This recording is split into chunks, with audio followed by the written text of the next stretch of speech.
সংসদ নির্বাচন সামনে রেখে ঢাকার আসনগুলোতে প্রচারে ব্যস্ত প্রার্থীরা। দিনরাত ভোটারদের দ্বারে দ্বারে ঘুরছেন তারা, দিচ্ছেন নানান প্রতিশ্রুতি। ভোটাররাও জানাচ্ছেন নিজ নিজ এলাকার সমস্যার কথা। রাজধানীর বিভিন্ন নির্বাচনী এলাকা ঘুরে লায়লা নওশীন জানাচ্ছেন।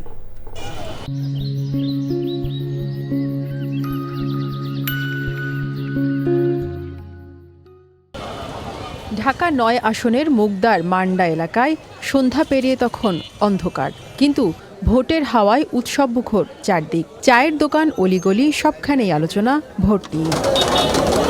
খিলগাঁও, সবুজবাগ ও মুগদা নিয়ে ঢাকা ৯ আসন।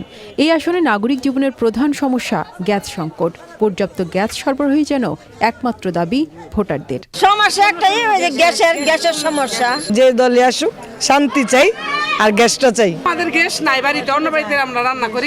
আমার চাওয়ার কিছুই নাই, আর আমি চাইলেও কোনো লাভ নাই। যাকে দিয়ে এলাকার উন্নয়ন হবে, মানে ধীর গতির কাজগুলো সমাপ্ত হবে, সেই লোকেরই দরকার। এর আগে ভোট দিছি, হাসিনার আমলে দিছিলাম একবার, এর আমলে ভোট দিছি। আমরা যারা যোগ্য তারই আমরা ভোট দিব। সন্ধ্যায় মান্ডা এলাকার বিভিন্ন পাড়ায় নির্বাচনী জনসংযোগ করেন স্বতন্ত্র প্রার্থী তাসনিম জারা। নির্বাচনী ইশতেহার তুলে ধরে ভোটারদের মতামত নেন এই প্রার্থী। বিলটা দিচ্ছেন প্রতি মাসে গ্যাসের, কিন্তু গ্যাস নাই। এটা খুবই বড় একটা সংকট এখানে।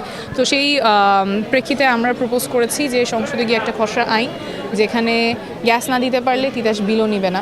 এরকম এলাকার যে সমস্যাগুলো আছে, প্লাস ন্যাশনাল ইস্যু যেমন শিক্ষা, স্বাস্থ্য, সেগুলো নিয়ে আমাদের খুব সুনির্দিষ্ট পরিকল্পনা আছে। দুপুরে ঢাকা ১৭ আসনে বিএনপি চেয়ারম্যান তারেক রহমানের পক্ষে প্রচার ও মিছিল করেন সমর্থকরা।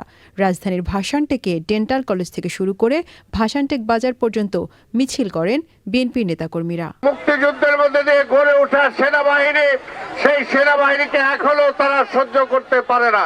আমরা বলতে চাই, আগামী 12 তারিখ ভোটের মধ্য দিয়ে জনগণ তার জবাব দেবে ইনশাআল্লাহ। কেবল প্রতিশ্রুতি নয়, ভোট দেওয়ার ক্ষেত্রে হিসেব কষেই প্রার্থী বাছাইয়ের কথা জানান ভোটাররা। Laila Nowshin, channel I, Dhaka.